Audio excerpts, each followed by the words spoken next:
seminar tonight entitled MCO Men Can Overcome, and we want to welcome our sisters and ladies out there too if you're joining us. For 2 Sundays in a row, we have had special occasions that I welcome you. And even though today we don't have any special occasions, I still want to welcome you with a special news. Yes, that's right. On Tuesday, you can all go and get your hair cut. What a wonderful celebratory news that we have. But seriously, for the 4 Sundays in a row, we have been talking about manhood as God intended. Now, last week, we were talking about leadership in the home for men. And we've all heard it said, leadership is a lonely job. As a father myself, I remember the few occasions where, I led my family to a wonderful new restaurant discoveries, but even after the wonderful meal, people don't remember them. On a few other occasions, I led my family to other restaurants that really were terribly bad. And unfortunately, they never forget those.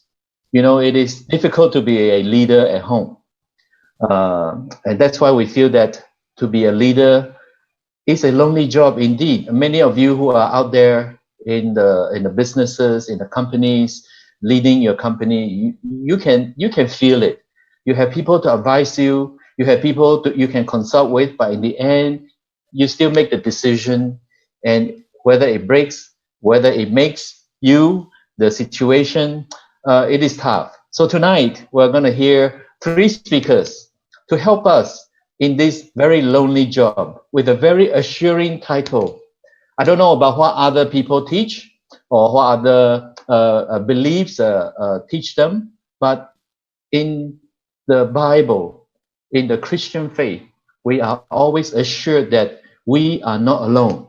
So tonight, we have the opportunity to have a time of thinking about this, and also there'll be question and answer afterwards. Now, we want to thank you all for your vigorous participation because we could not answer all the questions in every week. So we have some questions carried over from last week.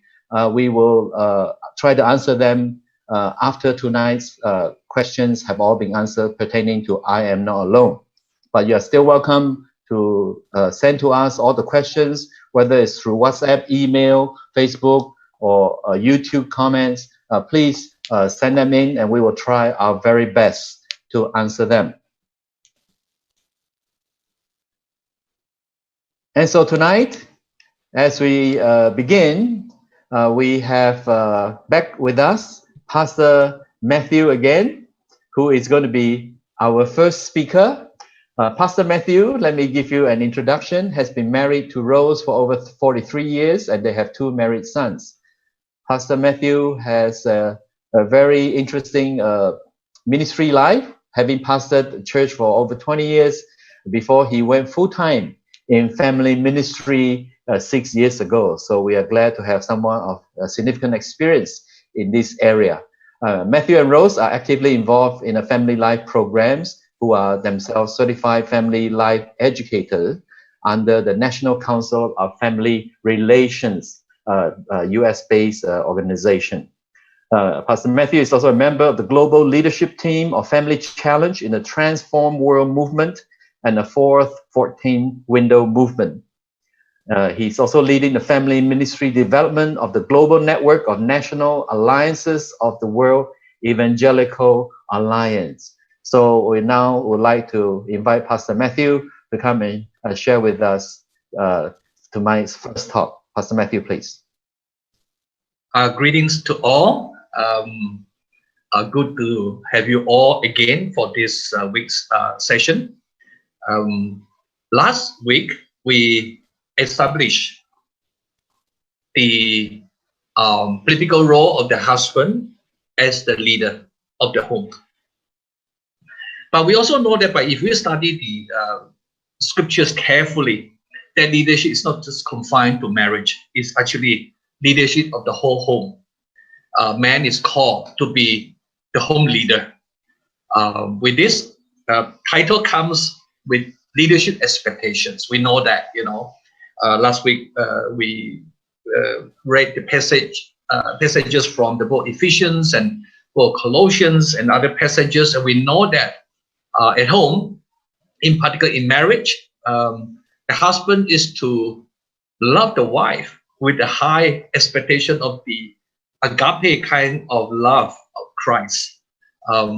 There's a high calling, expectation of that love being expressed in different ways, and not only as a leader of that marriage, but also the leader over the children. Really, that comes with expectation in the area of parenting at different stages of life for the children, and also in other areas of the home.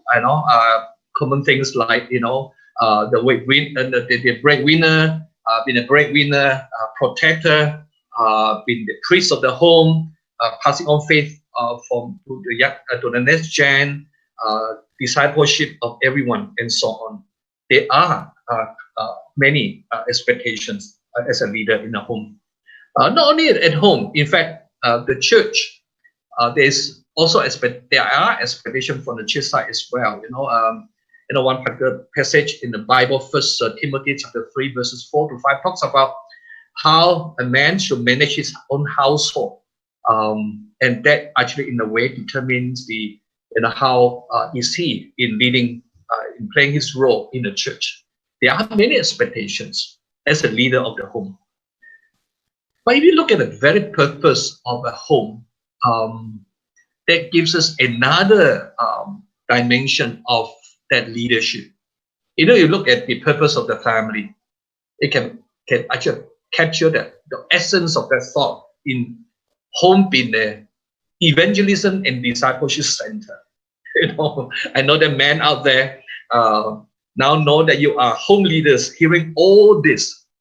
These are daunting tasks. Yes, we accept as home leaders that role in our homes, but hearing all this is really a lot. This job description is really very, very wide. So the question is, how do we go about doing all this? Responding to call, even a man wants to lead the home well. How do I really go about doing all this? Well, if we pause and look to the church, but in a church setting, generally speaking, there are exceptions. We really look at home as quite private and sometimes a secret place. We really don't talk much about it, really, let alone about a man as a leader in a home. Sometimes just keep very silent in the particular area. So in this context of this of the man being called as a home leader, facing the situation of this call with all this myriad of different responsibilities as he plays that role, and at the same time don't get a lot of help from the church community. There are exceptions, as I said, but just generally speaking, we don't talk a lot about what is going on at home. So in this setting, I think man, as much as he wants to respond to the call as a home leader, will find it very lonely, being very alone. And the title of this evening's talk is actually very pointed. I'm not alone, but yet the reality is many men face that lonesome journey as they try to walk the path that God sets for him. So therefore, with this background, I just want to share three main thoughts. First, I think we need to talk. I think there's a great need at this point in time to talk about home leadership. I think both the church and the home need to be very actively engaged in this whole conversation about why this is very important. And also, why is this all about? People say, oh, you need to lead the family. This is called by God. With that statement comes the question of what does it really entail? And if we find out what that is all about, then we need to talk about how can a man to be developed into an effective leader at home. I think we need to acknowledge really the first thought is that I think both the church and the home need to come together and acknowledge the importance of the man as a leader in the home called by God. Second thought is this. You now know that we are not born to be a leader leading the home. I think all of us, we just learn as we grew up watching how our fathers lead the home, good or bad. We pick up the things that we wish to carry on. We look at other fathers. We look at different places to try to gauge how we could. Some of this we use common sense, trying to respond, to different areas of needs and try to lead our homes accordingly. But more so when we become Christians, and there are biblical ways of leading the home. We are not born again doesn't mean that we know how to lead the home properly. So we need to be discipled. We need to be trained. We need to know and walk that journey.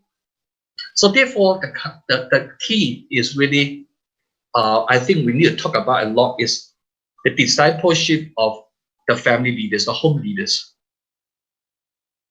I think that call for this discipleship process is on the shoulders of the church community. As a book, Ephesians chapter 4, verse 12 says this, is to equip and perfect the saints. God calls different people, different giftings to come together, different calling, different positions to come together in the body to equip and perfect saints for works of service to build up the body of Christ, the church. The words in italics are actually mine. To equip, to train, to develop the fathers, the husbands as home leaders for the works of service to carry out what he is responsible for.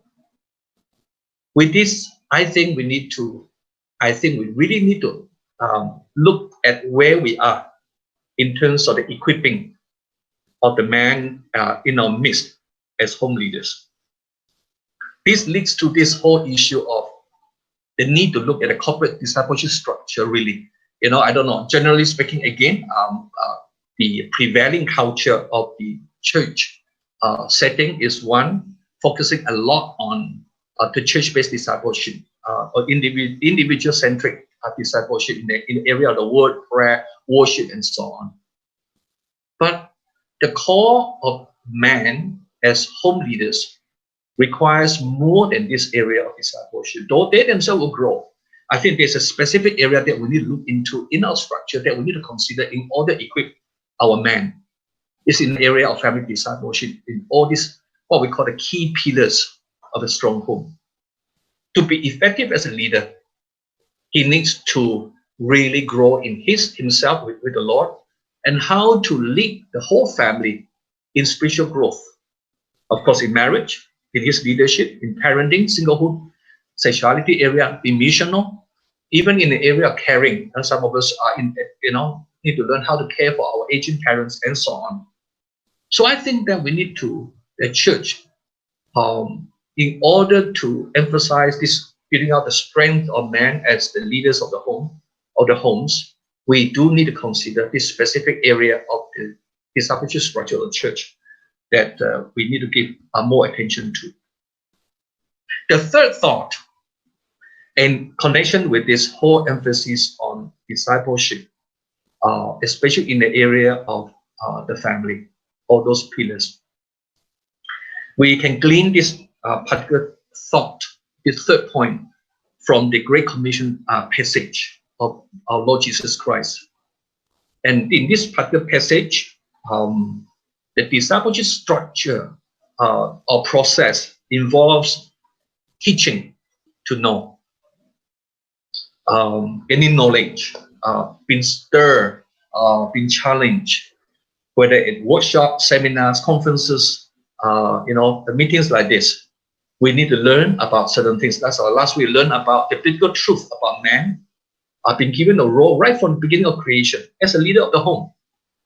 Teaching is impartation of knowledge. But we cannot stop there. Discipleship process is not complete. We're just gaining knowledge, even with the heart being challenged to do. I think this is another part of this with this passage that's very often not being emphasized enough is this whole area to obey everything, to live. I think for a man willing to rise up to take on the role as a home leader, it's not enough for him just to know stuff, but also know how to live up the things that he embraces. There are principles and truth that he wants to follow. So the living part is very, very vital as well.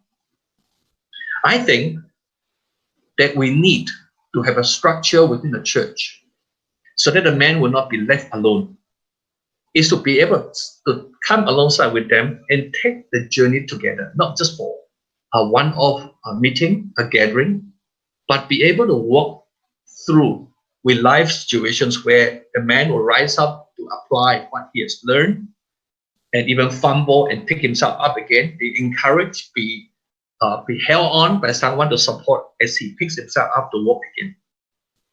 Just like the writer of Proverbs writes in Proverbs 27 verse 17, says, as iron sharpens iron, so one man sharpens and influences another through discussion, through journey together. Man will continue to be left alone unless someone will come alongside. Therefore, this is also the call for the church to come in to challenge and release people, particular men, to walk alongside, to step in the role as coaches, as mentors, as someone who encourages to the men who are rising in this whole process. To summarize, there are three things we need to be mindful of as we come alongside to support our men in our churches who rise into the call of home leadership. Number one, we need to acknowledge them. They are the leaders of the homes. Number two, we need to be intentional and be systematic to come alongside to equip them. And equipping them is just not by head knowledge, but also equipping them along the way as they apply the truth. Thirdly, we need to walk with them. We need to walk with them. So therefore, this evening as I close, it is so vital for us even as we call. I think this is a wonderful series. I think many men are challenged, even as we know our role as the leaders of our homes. For us to go forward from here, my parting thoughts basically this. Number one, we should not leave these home leaders alone. In fact, home leaders should not be alone at all. As much as we could, they should not be alone. God bless you. Thank you. Thank you very much, Pastor Matthew, for sharing with us these three thoughts. And indeed, the church can be a place of blessing to fathers by acknowledging them, equipping them, and walking alongside them. Thank you for giving us even more reasons to participate in the church life. And having spoken to us the biblical ideas and the biblical way of home leadership, now we have our next speaker, Jason Wong, who will speak to us from the practical perspective of how men can lead in the family without feeling alone. Now, Jason is based in Singapore, and he has recorded this video message for us tonight. But before we play that for you, I want to let you know that tonight Jason is with us live, but he will come on later on in a question and answer session. Meantime, let me introduce again Jason, who has had 23 years of experience in the public service from Singapore. His work was dealing with prisoners, abused children, and youths at risk. Jason has founded two national movements, Yellow Ribbon Project and Dads for Life. He currently serves as board chairman of Focus on the Family and the director for Center for Fathering. He has been leading the Elijah 7,000 Christian Fathers movement and mentoring the next generation Jason is married with 2 young adult children. Could we now please play the video that Jason has prepared for us?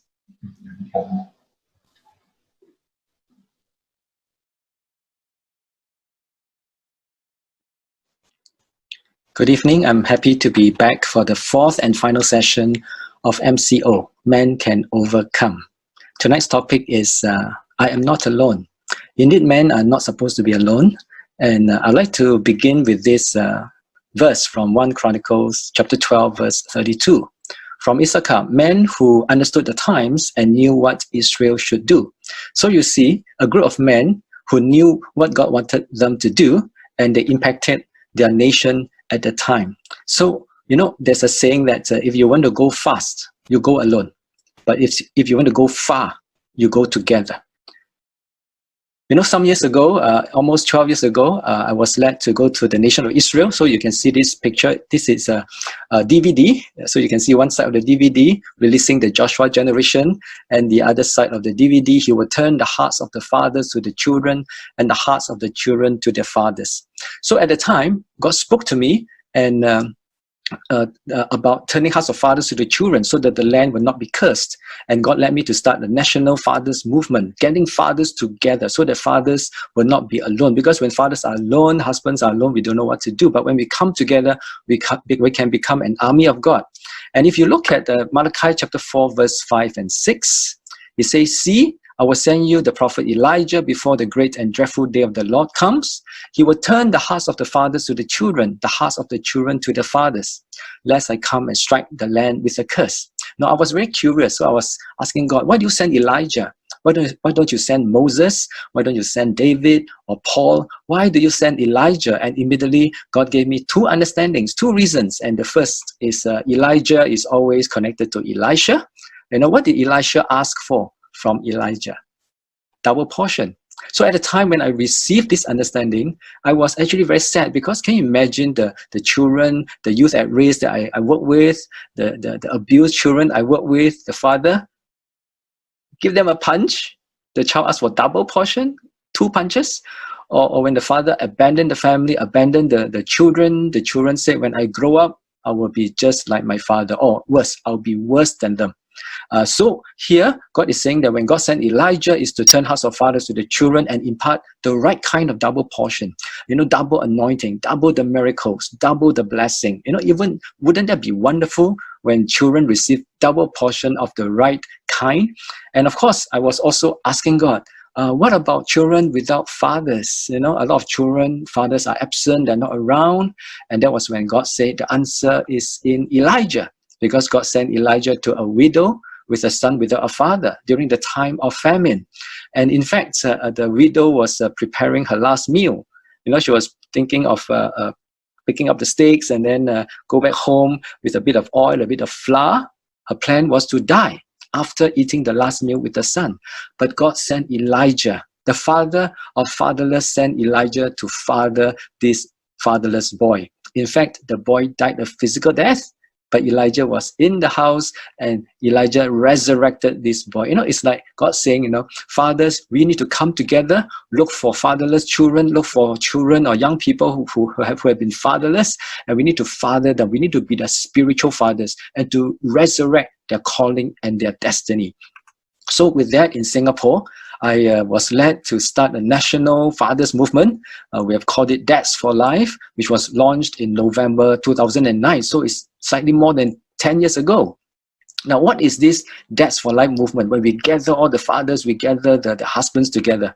It is to mobilize fathers to act, you know, ACT, to be aware of the importance of the husbands and fathers' role. In fact, that's what you have been doing over the last 3-4 weeks. You have learned how to be a better man, a better husband, a better father, because your church leaders have mobilized you together through social media, through Zoom, through YouTube, so that you are aware of the important roles that you play in your family's life.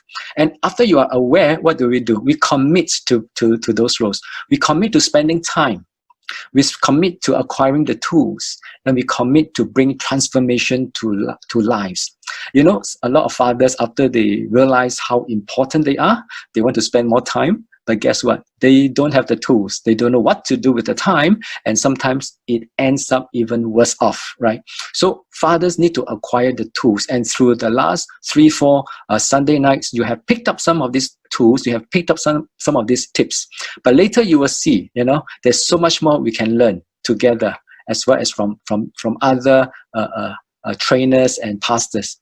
Now, so when Dads for Life was launched, we gathered the fathers to spend time with the children, So this is one of the activities that has been organized in Singapore, father-child bonding activities, and of course, workshops, you see, fathers coming together to acquire the tools, to learn. We learn from trainers, we also hear each other's stories, we learn from each other.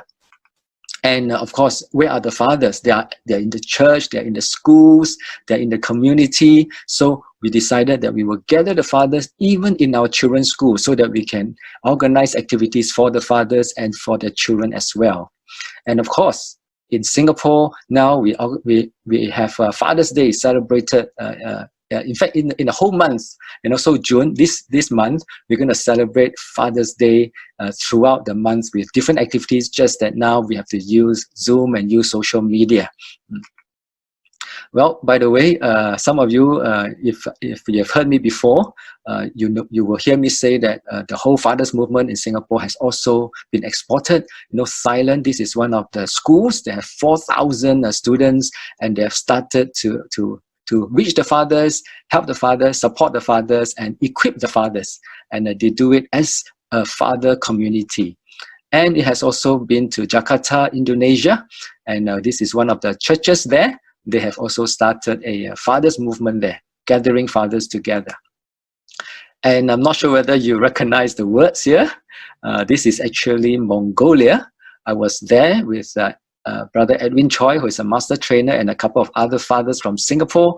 We went there to help them to start a fathers movement. We equipped some of the fathers, and so you can see these fathers coming together.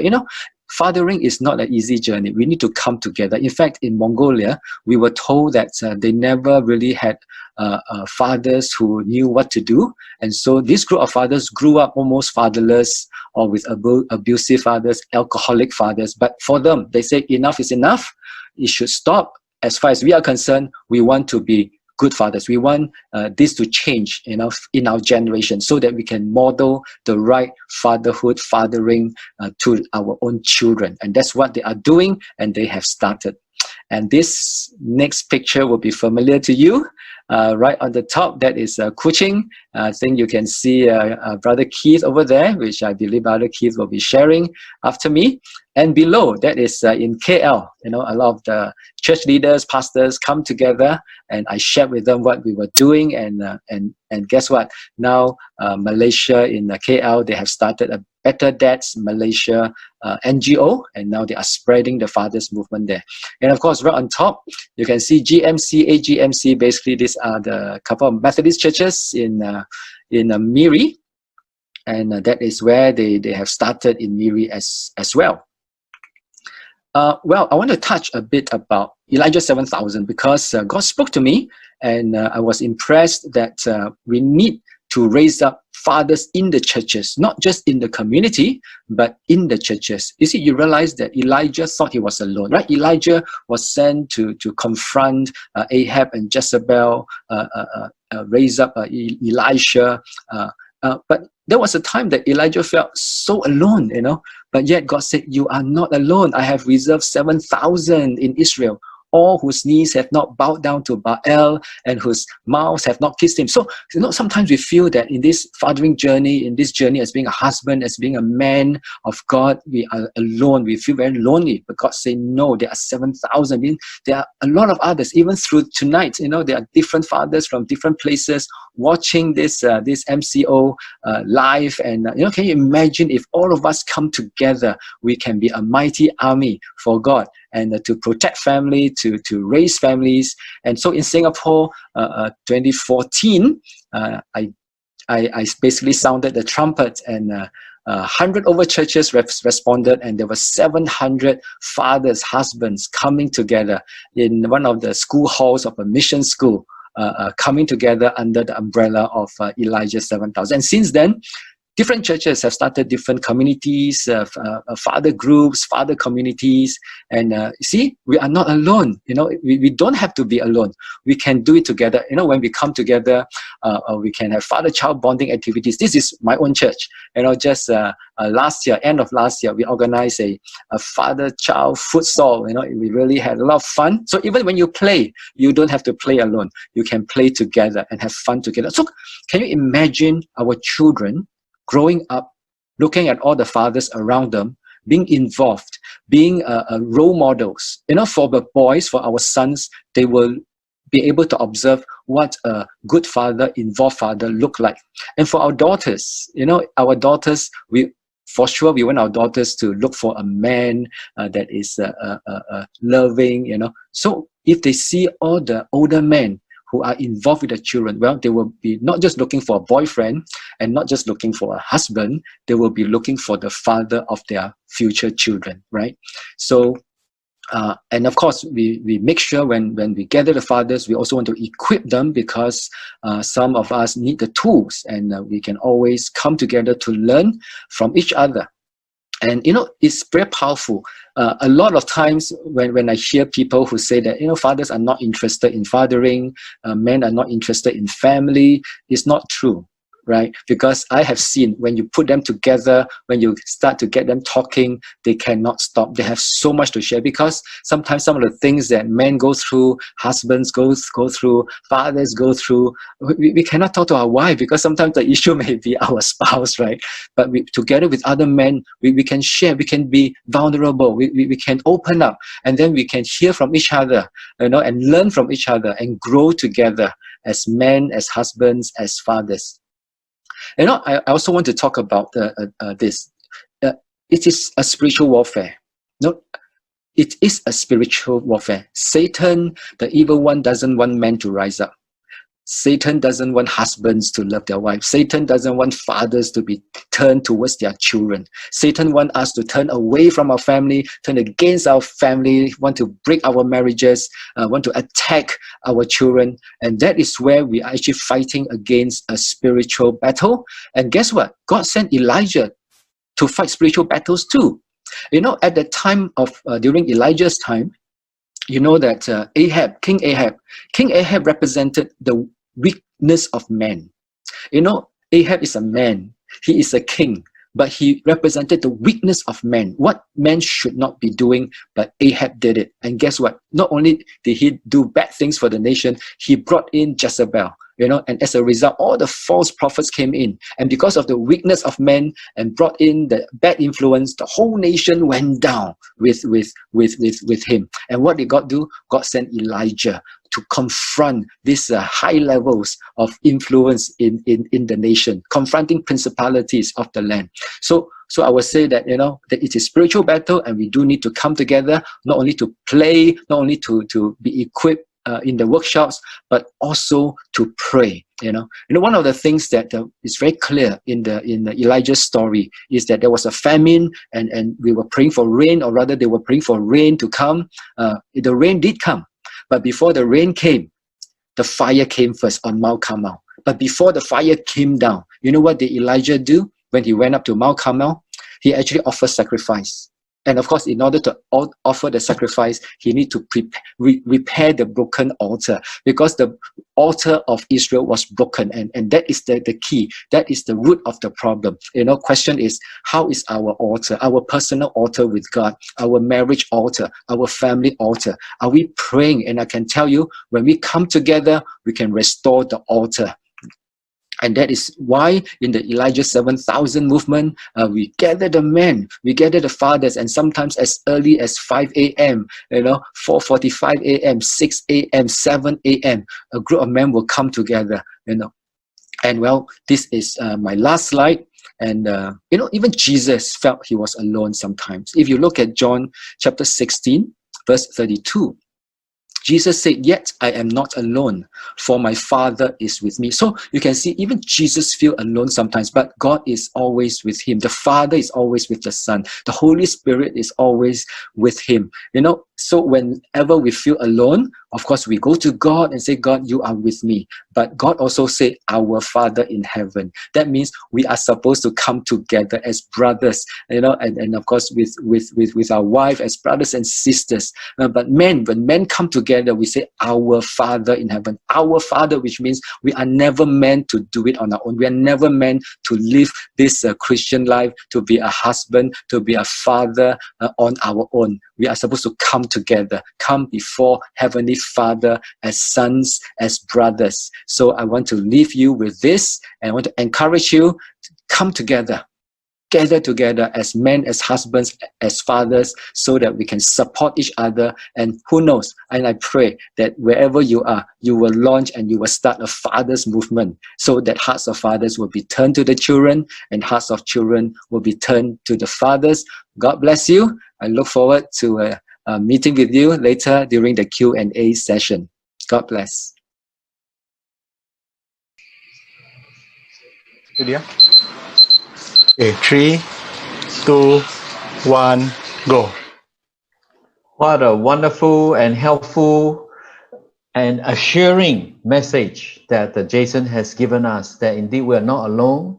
There are organizations out there, materials, tools that we can spend time with our family. And it's very uplifting for me. In my time as a parent, parenting was done as a parent, father and mother together. And now in this new age, as the challenges get higher, we have specialized help for fathers. How uplifting. And now how this is all lived out in real life from the witnessing and testifying perspective, we have Keith Chin to share with us his real life experience in how he feels supported in his role as a family leader. And before we invite Keith to speak, let me give you a brief introduction. He's married to his lovely wife, Jean, of 20 years, and they have 3 teenage children.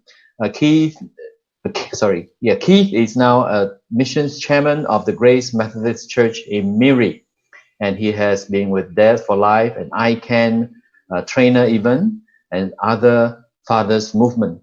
So now we'd like to invite Keith to share with us his experience as a father who is not feeling alone. Right. Thank you, Reverend Peter. Hi there. Hi, everyone who's listening in. Yes, let me share my part or two with regards to basically giving you a word of encouragement for you are not alone. And for me to start quickly, thank you for the intro there. Myself,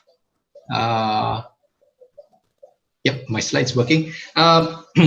Just to do a quick rundown, yeah, this is a picture of my family, 2012, and compared to today.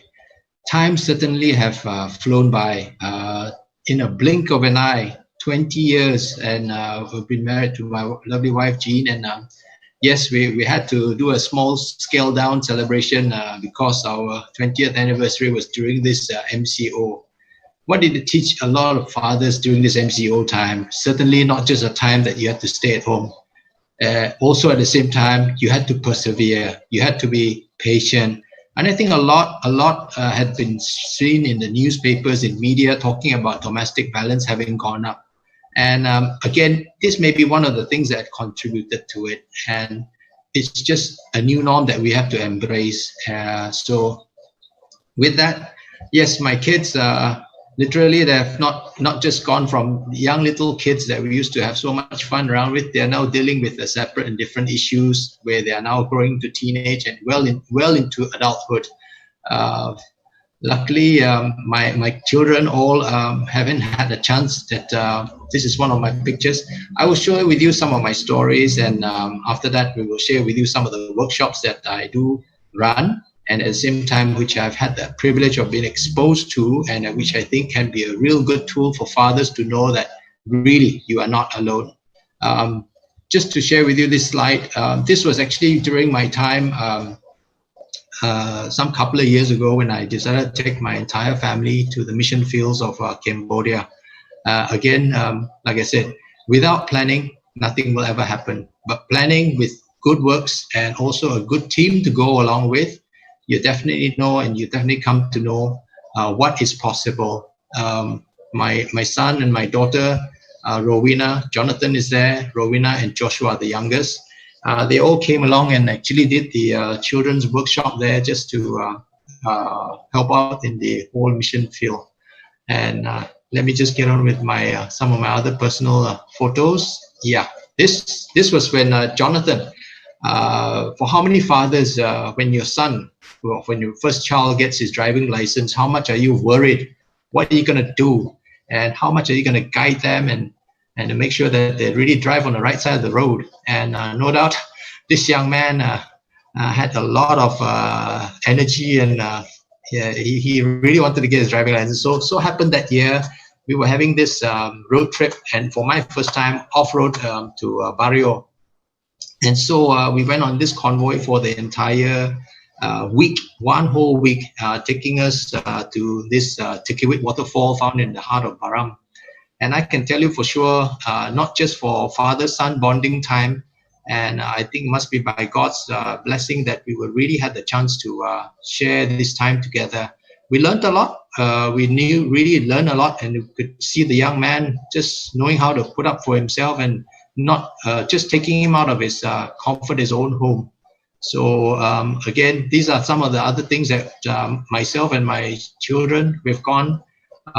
Some longhouse fire nearby, and we went on and did our social concern part here as a family to basically give on the right. The children also with their friends. This is some years ago where we had this aquaponic set, hydroponic set.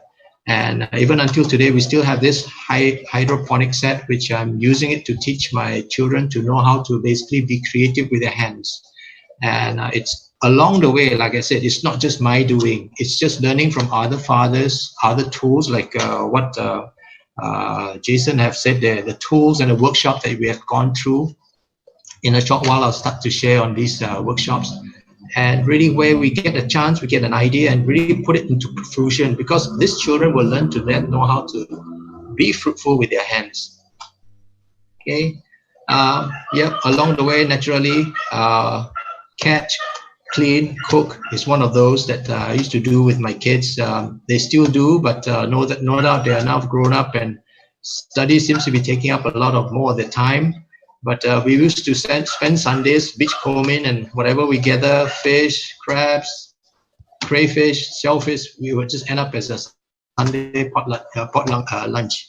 And again, to learn to swim, snorkel. This was one of those family trips where I took the kids to snorkeling and really, again, to see the nature as it is.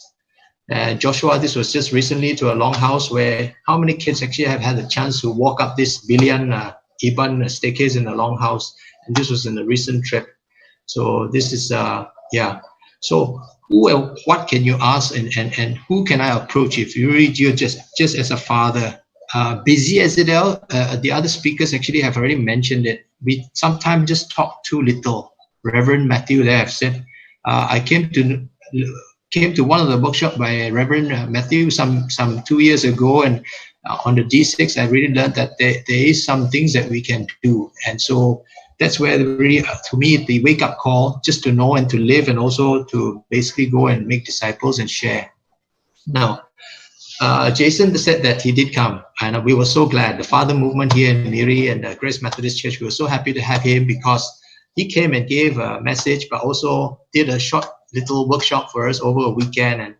And we gathered a group of fathers. Initially, it was just supposed to be fathers with their children, but ended up, you can see this picture on the top left. The mothers also came around. Eventually, there was about 50 of us, children and parents, and we learned just a simple technique of going back to school, even for parents, which is to make a kite. And just putting the sticks and the papers and plastic together to make it fly. Not just are the parents so relieved when your kite can fly, but your kids will be in the air because they are just so jubilant because they made something that they can fly. And this is something which has not been done, I think, for such a long time in this modern day of our internet world and technology. And so with that, Subsequently, we have created the Loving Fathers Society in Miri, where part of the ICANN workshop or the Dads for Life Center for Fathering model, we have started to duplicate there and start to share with other fathers in and across Sarawak. In West Malaysia, of course, it's called the Better Dads Malaysia. Aside from that, more church-based is the Durano Father School. Yes, you look like a bunch of men who are like American football referees, but actually I tell you for sure they are not. They are fathers who are there to be groomed and also to learn a few things about life and fatherhood. And certainly it's something, again, one of those platforms and forums where you can come together to know that you are not alone. Here, I can share with this picture with the Miri parenting group. You can find them on Facebook. Our brother Thomas was one of those who was trained with ICANN with me. And it was one of our program from end of last year. What we did was with the sharing from Center for Fathering Singapore, we had basically helped and advertised to all fathers, especially encourage fathers, first-time fathers, especially with young children going to primary school for the first time. The significance of your presence just being there, and for your presence to be there in the first few weeks really does make a big difference. And so we did go on air and we shared this with Miri FM, and as we go along, I think there were a few more activities. And so tonight also, I would like to acknowledge Miri Parenting Info Group through Thomas. And it's something like a downstream, but it's activity-based parenting group where we really can learn a lot of things together. Things like hiking, abseiling, even jungle trekking. So all these are little created activity groups, interest groups that can help you along. Okay. Now, again, Jason had mentioned earlier, we've had this ICANN workshop conducted in Miri about a year, more than a year ago, last March or April. And these are some of the fathers who attended. We are still very much together, especially those who were trained as trainers. Dr. Edwin Choi was the lead trainer, the master trainer, and we had a good opportunity to really go through the pace with him and really just to raise that awareness. I will tell you some more about what is ICANN, what ICANN mean. Next to Dr. Edwin Choi is Brother Kok Choi, who is the current chairman of this Loving Fathers Society, Miri. I'm the secretary registered. It's a society which will basically try to get this ICANN Father Workshop going across Sarawak. It's open to anybody who's interested. We are also hoping that to put it in webinar so that everybody can follow along. A small little group, and it takes only about 6 to 8 hours over a weekend. Normally, even a day will be a full day. Yeah. These are some of the things which basically are the awareness. What are the impacts, and why am I touching on these statistics here? I'll leave it to your own reading whilst I narrate. And that is, in my recent past, working as a Miri City councillor, which having basically pioneered the local neighborhood watch, we would come along, find a lot of youngsters on the street, and these are really late at night. And most of the time, sometimes we have to escort them home and just to send them to the parents. And most of the time, really, the fathers are not even there, or really there's an absentee father. And I'm not taking it on a blame side, but this is just really some of the practical social situations that our society is facing. And if you come and join ICANN, it's talking about the impact of being a father, the influence of father, and the influence and the impact of a fatherlessness family.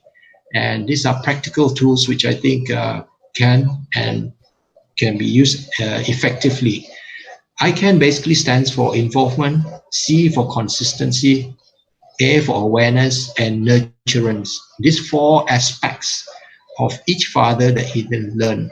From ICANN also, we have created the activities whereby fathers, even grandfathers have joined and come to share their minds and thoughts. We have gone on to the ground with my dear brother Walton, who is a fellow trainer.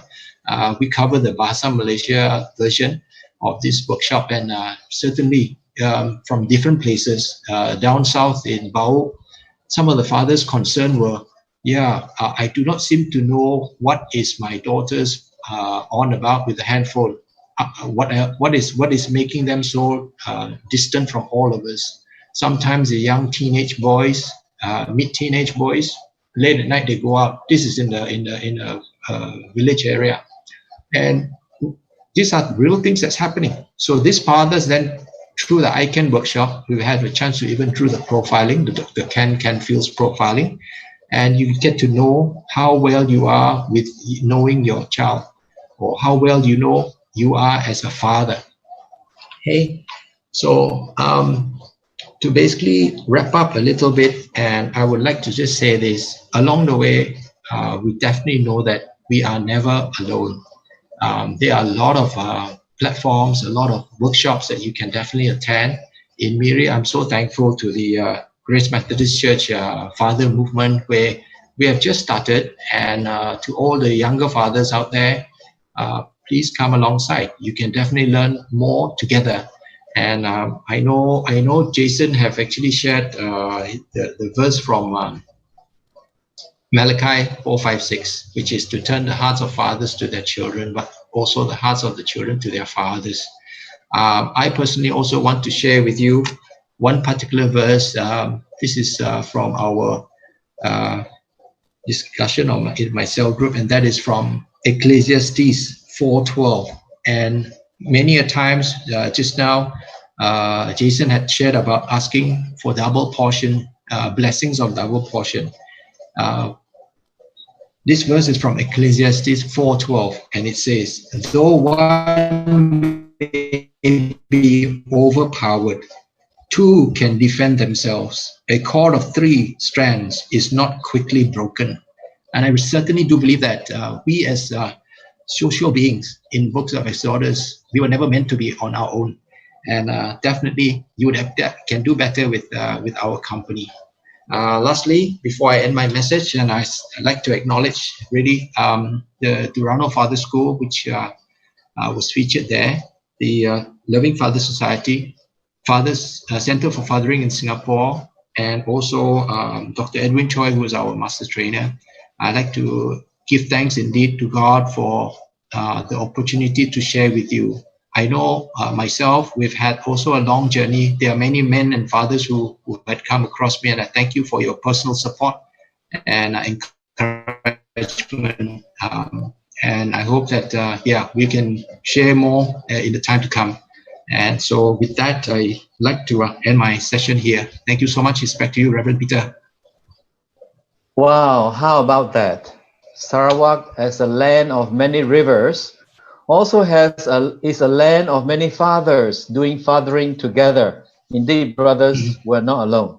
Thank you to all the 3 speakers who have shared with us from the biblical perspective, the practical, and also real life perspective about fathering.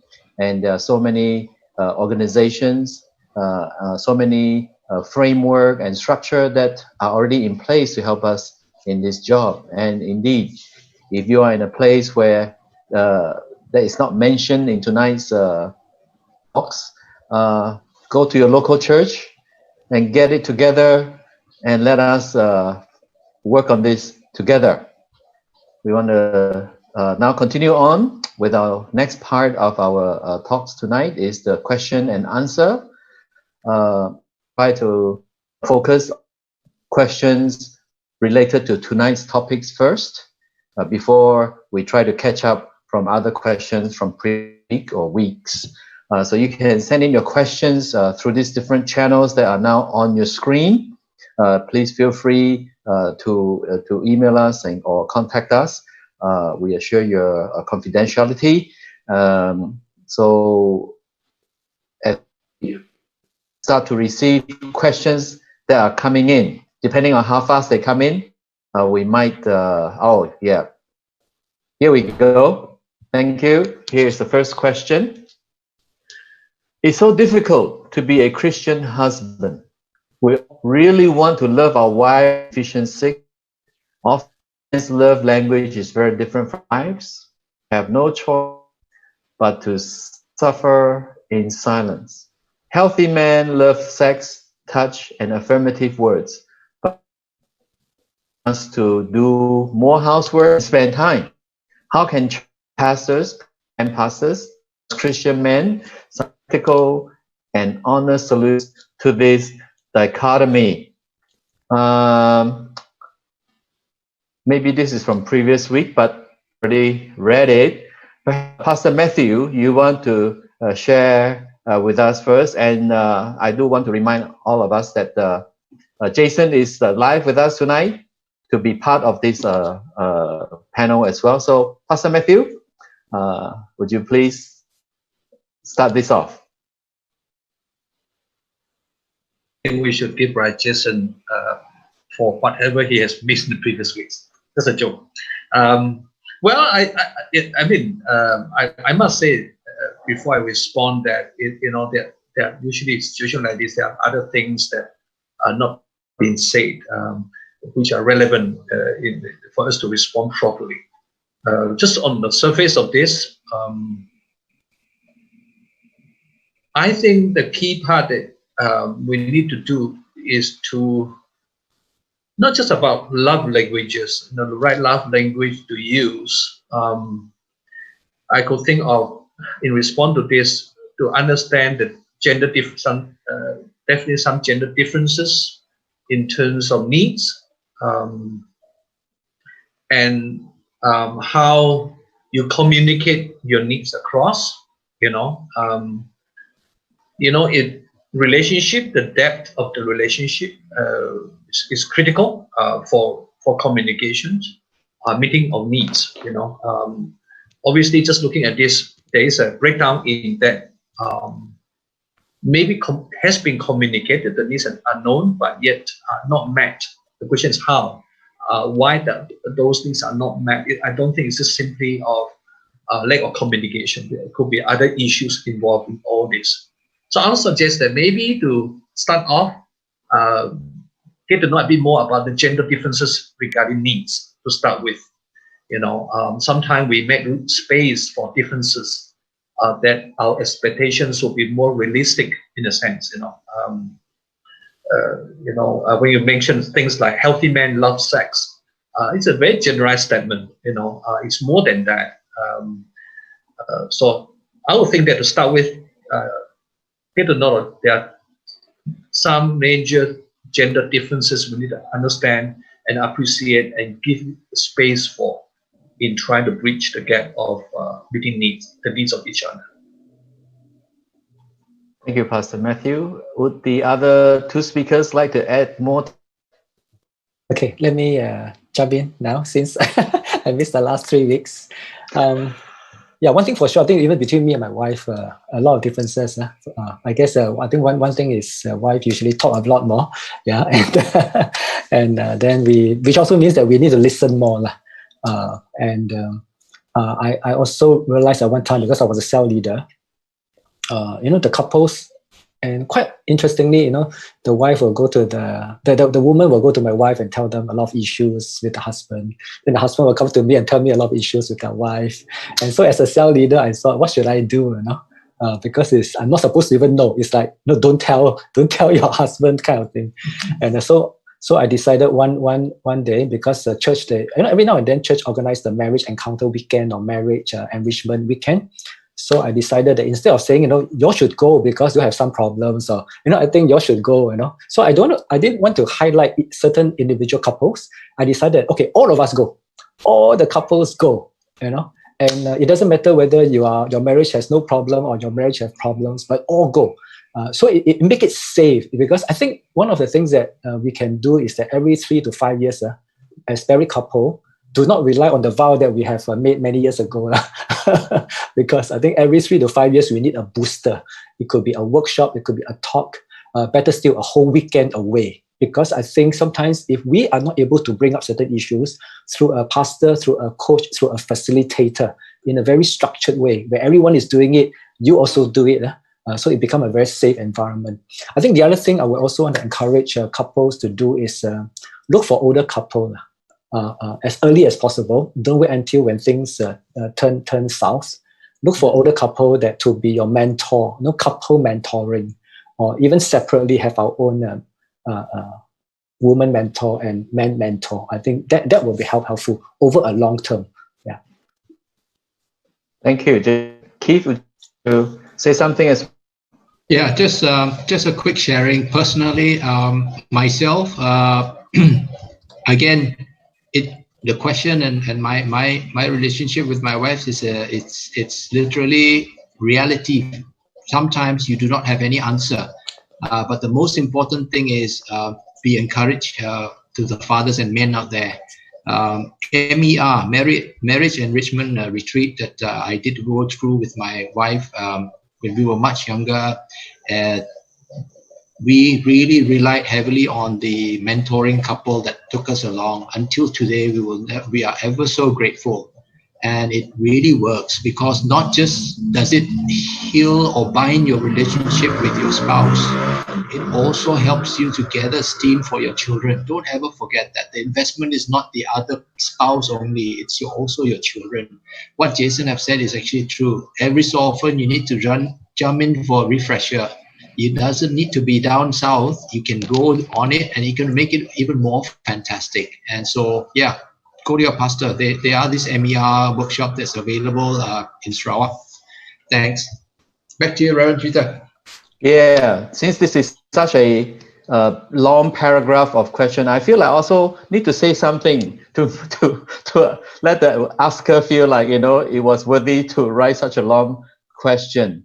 The other gentlemen are very kind, but for me personally, I often feel that yes, indeed, I have done a lot in my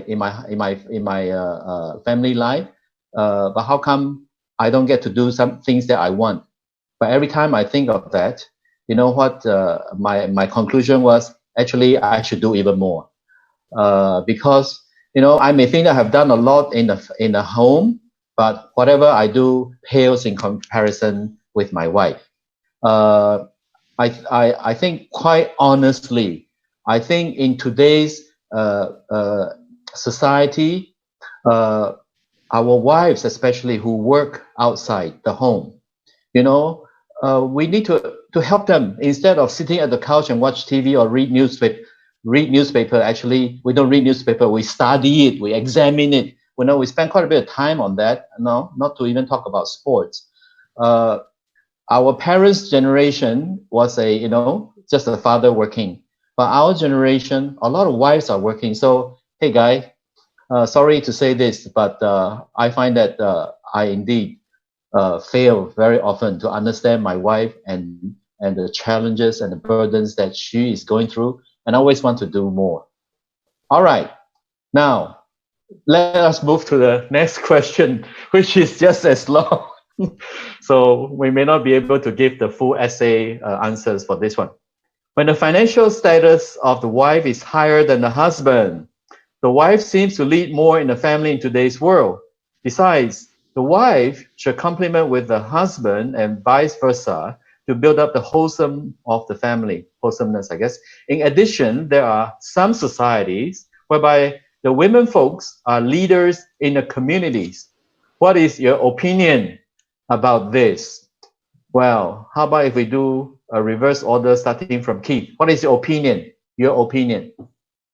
Yeah, it's the modern. It is the present era. Anything goes. But I think the most important thing is, as the man, the lead in the household, each man has to take the lead. My lovely wife Jean constantly remind me that I need to take the lead, and it's not because financially she's earning more than me, but it's because that is the role that I'm supposed to play. But as a Christian man and a father, yes, it is something that we need to leave a mark and also to take up that responsibility. To the other two speakers, I think that's my view. Yeah. There's no short and fast rule about this.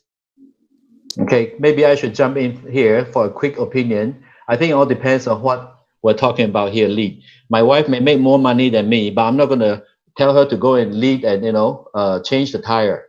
Yeah, I think we have to be careful about this. So leadership can be different things. What about you other guys? I really like this question. I mean, it's very practical. It's a real world. I like the word complement. I think that's very biblical because we should complement each other. Wife complementing husband, husband complementing the wife. But now in the modern world, with the whole feminist movement, women are now competing. Whatever you can do, I can do better. It's competing and it is controlling. But that is the world's way. That is not meant to be the biblical, not God's way, because God's order is always right. Because with God, there is order. With order, then there is peace, etc. But the world, so though the danger is that sometimes if we are not careful, we may actually take whatever is out there in the world and bring it back into the church or bring it back into our family, and that should not be. In my own personal experience, my wife actually earns more than me because first she started working before me. I have national service, and then I was a civil servant. Even though I was high ranking, she was working in a bank, and if you work hard enough, your pay can get a lot more. So in that sense, she has, even all the years she's been earning more than me. But I thank God that she's a godly woman. And she always say that she fears God, and it's a Proverbs 31, and that is her it's like God has put into her heart to pursue the Proverbs 31 woman. And so, in fact, if you look at the Proverbs 31 woman, she is very, very capable. She is not just doing housework. She is actually running a whole, a whole farm or a whole, whereas the husband is only sitting at the gate. I don't know what the husband is doing sitting at the gate, but of course, at the gate means that there's policy making, there is, important work out there. But you can see both are playing equally important role, but complementing each other. So I just want to say those comments. I just want to add on this very simply. Two things. Basically, one is that I think roles are assigned. The leader of the home is assigned by God. It's given the role. There is your assigned role. You can't change that. Just like when older boy was born in our home, I became a father. I cannot change that. I'm a father. That's it. But how we live out that role, perhaps maybe we need to understand a lot more. What does that leadership really entail? Really, what does it really involve in? That's number one. Number two, I think this is where very often we blame it on the higher paid. Sometimes it's us, the husbands, abdicating, giving up that leading role. This is we see this often because of a lot of reasons. We give up. So sometimes just we lose our confidence. Sometimes we have that notion and understanding that we need to let go of certain things because we are no longer that financial position and so on. So I think we need to be mindful of that as well. If I may also add to this, because sometimes, because as Pastor Matthew say, the men don't lead, we abdicate, and the women have no choice but to take over the leadership, because men don't want to lead, right? we say you decide. So the woman actually has no choice, especially with absent fathers who are just abdicating, and then the woman have no choice but to take over the father and the mother role. And right. So it's important that as men come together, we help each other to take on the leadership, support each other, and then the woman come and be a helper, to support the men. But sometimes, like I say, women have no choice because men has stepped down, and women has to take over. Yeah, now it's for men to rise up and women to come alongside and to support the men. All right. With that, we have to move on to the next question, and I like to point this question to place because he has both sons and daughter. How is it different for fathering my son and fathering my daughter? I'm a single father.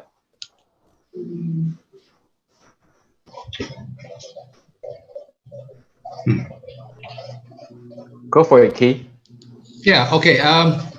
There's definitely I think a quotation that says, to for fathers, your son, you would be the first hero they ever look at, and for daughters, you would be the first love. And I can definitely tell you that myself, growing up as a son, I never had any daughter. We were just three brothers. We never knew what having a girl was like. So more so when I have my own daughter, it's just something new. It's like a new experiment. But I can tell you, several years ago, during her young teens, we went for a church youth event, and we went on a father-daughter date, and it was something that was very unusual for me. But just going there and being with her, and eventually we had a ball of a night because we danced, we played games together, we even did quizzes together, and to really just see that her father was there being for her, and to win some token prizes, you can see she's proud in her face, and that I am there. So as a single father, we do with this father movement. Sometimes I get other fathers who have got children who have already grown up and moved on to come in and step in, and there's something called the foster fathers. It could be also a way where really you need to have a role model come in and step in there. This is what I can share from my perspective. Yeah, that's great. Now I don't mean to really cut the answering short, but we do need to move on to the next question, please. For that, I'd like to ask Pastor Matthew to address this. How do we teach or disciple a father who is not a believer? Go for it. I think there are certain beliefs. Of course, there are beliefs that those who don't believe in Christ might not embrace, but there are basic fathering principles they still can follow. I just think of like parenting style, discipline, some of the skills, some of the principles that are applicable to all fathers, whether the father believes or not. I think those things we can teach. When you say disciple, I mean we need to understand what does that mean. If we talk about following Christ's ways, I think we can do a lot based on biblical principles of fathering. So yeah, this is a very general remark. Thank you. Anyone else add? Yeah, it's very true. I think Keith earlier alluded to a few kind of curriculum workshops, talks. Some of these are very Christian, openly Christian, but some of these, like I Can, for example, is very community friendly, but based on Christian principles and values. So some of these actually have gone to the community, and many fathers are benefiting from it, different faiths, different races. So I think it can be done, because I've seen many fathers who want to be better fathers, and they're looking for content, for resources, for groups to join. Yeah, all right. Thank you very much. So we are coming up to the next question. Incidentally, these are questions from previous weeks. If you still have more questions about tonight's topic, please do so. Now, question from 2 weeks ago. What can you do besides praying if you find out one of your kids is homosexual? As a parent, I am ashamed of them. What should we do? I believe Pastor Matthew did answer this question. So if you can maybe reiterate for us, and then we can open to the other speakers too. We have not touched on this, by the way. Okay. Anyway, I heard about this. First of all, I think the whole area of homosexuality is an area which is not properly understood by people, by Christians. I don't think we have a full grasp of that. I think there's a tremendous room for us to understand this. We just have a general idea about this, and we make some kind of moral judgment or decision on this. First of all, I think we need to understand not just what we hear from other people, but to really go deep into understand what is God saying in this, what is going through the whole process. Understanding is a big part of this. Now, as a parent, we feel ashamed because of certain things. I think we need to understand what do we understand that causes the shame of us. You are the parent. We have the deepest love in terms of compared to other people. Parent-child, the parental love for children is deep. It's really a kind of reflection of Christ's love for us. You are the best person who are in the best position to in the life of your child. So preparation of yourself to understand this, to how to approach this whole issue is important. These are critical areas that we need to prepare ourselves before we even take some steps towards what we desire to do. First of all, it is a very complex area. It is an area which is becoming a major issue in this part of the world as well. It is something that we need a deeper understanding theologically, as well as the practical ways forward, how we deal with this whole issue, because it is, I think, the general sense of the response should be of gentleness and love. Are rare to be judgmental with lack of understanding, try and bulldoze to certain understanding conclusions. So I just want to summarize by saying this: it's a very complex issue. It's an issue that we need greater understanding, prepare ourselves, be gentle and loving as we approach this whole process. By the way, it's a process. It is not just one thing. It's a journey that requires not only yourself, but a community of people coming alongside to walk the journey. Whoever is asking this question, I do really sympathize with you. It is okay for you to lament and mourn about it. Is very sad and unexpected indeed. And but I think after the mourning period, after the lamenting, you can take Pastor Matthew's advice and slowly work your way out. Encourage you to contact your pastor or any of us pastors here to continue to talk about this, and don't, especially for tonight's topic, don't let you feel that you are alone and nobody else stands. If I can add to this yeah, sure. question, there are some resources that I am aware of. So if there is the contact, or maybe you write to the church, and I can forward these resources to the church, and then they can send it to you. Because as Pastor Matthew said, there is a need to really understand what is this issue, to read up, to be aware. For example, if my son is involved in gangs, for example, I need to understand how the gang culture works and how do I relate. If my child is involved in gambling or involved in drugs, for example, then if I really want to help my child, then I need to understand what it's all about. Yeah. Over the last 6-7 years, I have actually mentored a few who are same-sex attracted. One of the first things I think we need to distinguish is whether a person is same-sex attracted, meaning there is attraction but haven't acted out, because there's a homosexual activities, which is acting out the attraction, but there's also the attraction but haven't acted out.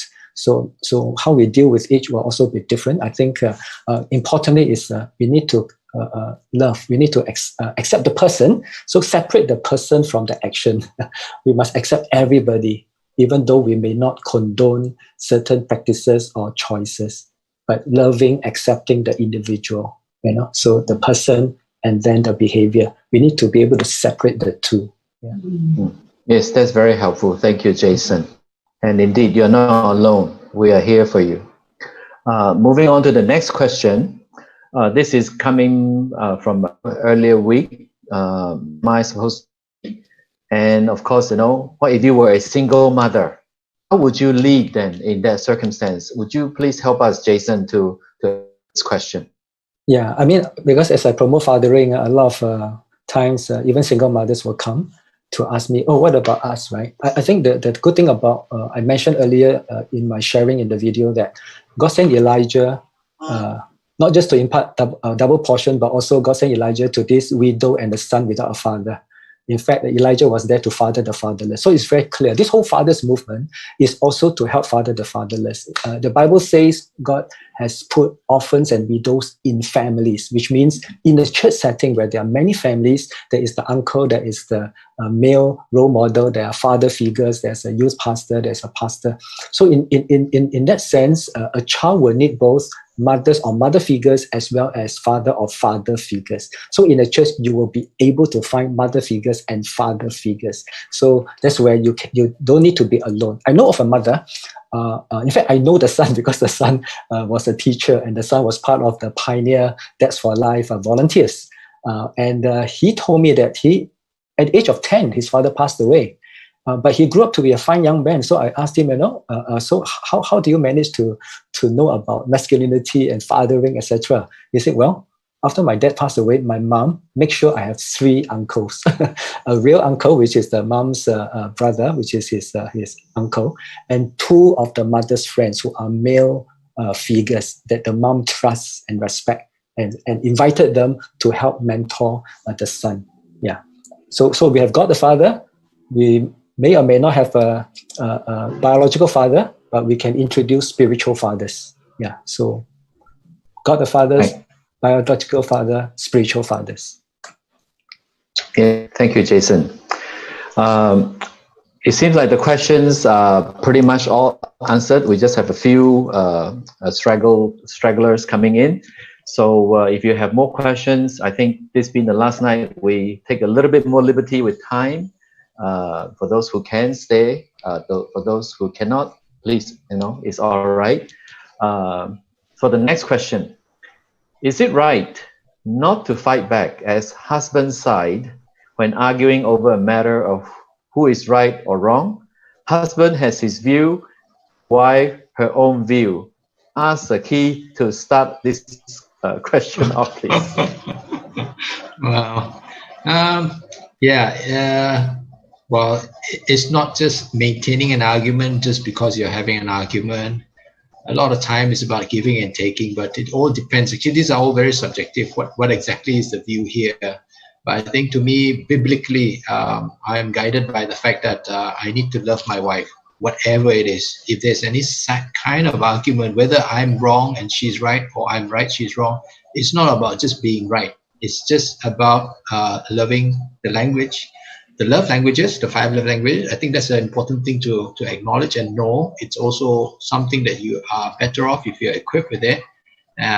There's a good book on this. And like I said, definitely you will get it. There is no such thing as a perfect relationship. It's all about growing up together, knowing things in your relationship that matters. Yeah, that's my part. Next.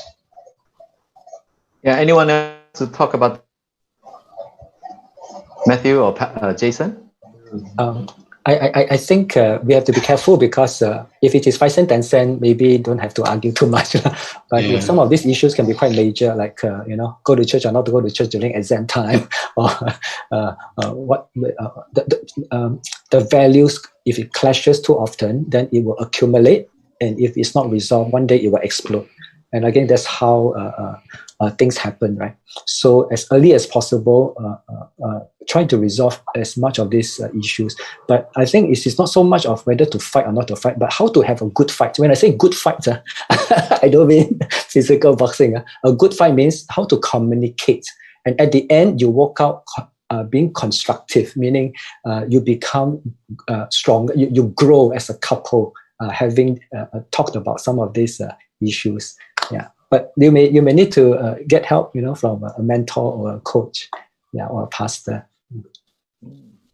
Now, for the question, I remember in a marriage preparation course, one of the first that we try to share with people getting prepared to get married is they have never had it before. They need to go and learn how to have a fight before they continue the relationship. Of course, we don't want them to fight, but it's not the fighting that we're after. It is how they learn to reconcile after issue. That really main idea we want to teach. So after getting, we still have our practices of this. What, Pastor Matthew? So you're asking me? Yeah. Oh, I think I'll give you a pass. You all have said what needs to be said on this. Okay. Yeah, thanks. Sure. Okay. All right. Then last question. I think this has been answered before, but it is requested for Jason to try to address this because you did specifically talk to this in one of the videos. Yeah, I think about 2 weeks or last week, I even shared a testimony of how one 40-year-old father forgave his father who is 70 years old after almost 30 years because the father actually did divorce the mom and wasn't responsible, ran away and another family. So the whole Malachi 4:5-6, turning hearts of fathers to the children, turning hearts of children to the fathers, knows that there is this turning of hearts towards each other, not turn away. Now, I must say that sometimes we think that this person doesn't deserve to be forgiven. But interestingly, in the 5th commandment, honor your father and mother, that is the only commandment that comes with a blessing, honor your father and mother and you will have long life. Actually, when we release forgiveness, when we let go, and of course we need God to help us, it actually do us good. Now, this is a real testimony. I heard of a spiritual father in Singapore, one of the fathers of faith in Singapore. He shared that he was ministering to a lady, and she was very bitter against her father, and she was having cancer. And in fact, this spiritual father doesn't even know what she had been bitter about. Who she was bitter about. But he was praying for her, and she was having cancer. And a word of knowledge came to him and said, "You seem to have some bitterness against your father." And then she said, "Yeah, how do you know?" And then that was when she was encouraged to forgive. And this is a true story. After she forgave, she was healed of her cancer. And then in a sense, she had long life accordance to the 5th commandment. Now, I heard this some time back, and I was mentoring one of the Elijah 7,000 fathers. And he told me, because the father, this is a young father with 3 kids, but his older father wanted to divorce the mother. After so many years, the father wanted to give up on the marriage. So he was very heartbroken. He's like, how come his own father doesn't just hang on? And he was pretty bitter. And I told him about this story. And then after he heard it, he realized that, it's not just about his father, it's also about his own health. And he actually asked God to give him the grace and the strength to forgive the father. And in fact, after that, his health problems slowly but surely became better. Yeah. So sometimes it's not just for my father, but it is also for ourselves. When we let go of the bitterness. All right. If I understand correctly, that is the last question that we have. So gonna close this entire. Of you who find it helpful, you can still refer to the recordings from this weeks as well. And now we prepare a series of Men Can Overcome. I'd like to invite a lady, the district superintendent of the English district, who is also in charge of Faith Methodist Church, and give us wholesome closing. Thank you, Reverend Peter, and thank you, Pastor Matthew, Brother Jason, and Keith for joining us this evening. Of course, we remember all our other speakers since top 1, and also for all the viewers who have joined us this past 4 weeks. Whether you are men or women, we really want to give thanks to God. This whole series came out of the MCO, and we're thankful to God that we use this time to learn together, to grow together. Now, a few housekeeping matters before we close. First of all, is that we have feedback form We did 2 series, A Little Got Time for ladies, and then we did this MCO Men Can Overcome. And fill in the feedback form. It will help us to plan for future talks, and we hope that we can do this to minister to all of you out there. Then also, if you have questions or you need to contact us, either some of the questions that was asked, some issues, as Jason mentioned, if you want to get in touch with us or pastors, you can send a WhatsApp message to that number there, or you can send us an email at wecare@fmc. Now, the English district spans the whole of Sarawak. We have pastors in Kuching, Cebu, Miri, Bintulu, and you can reach out to any of the pastors, or you can reach through here, and we will try to channel you and help you. We are definitely not alone. Right? We have God with us. I think just now Jason mentioned we have our Heavenly Father, and we have a community around their brothers and sisters, and so we journey on together. And so thank you to the speakers, thank you to all who are listening in, and let us close with a word of prayer. Let us pray. Precious God, Heavenly Father, we're truly, truly grateful to you for the way that you have used this series to minister to so many people. And we offer all that we have to you. And we ask that God, your word, your grace, your love may reach out and touch lives. Father, despite the pandemic, despite the lockdown, despite difficult situations, we are so thankful that you are still in control. And so we acknowledge your sovereignty as well as acknowledge your love for all of us. And so, Father, as we end this series, we commit all that we have done into your hands. Be with us. Bless all who are listening in. Bless the families. Because, God, you are the one who instituted marriages, and bless the marriages with children, and you set up the family. Bless all who are listening. Bless the families represented here.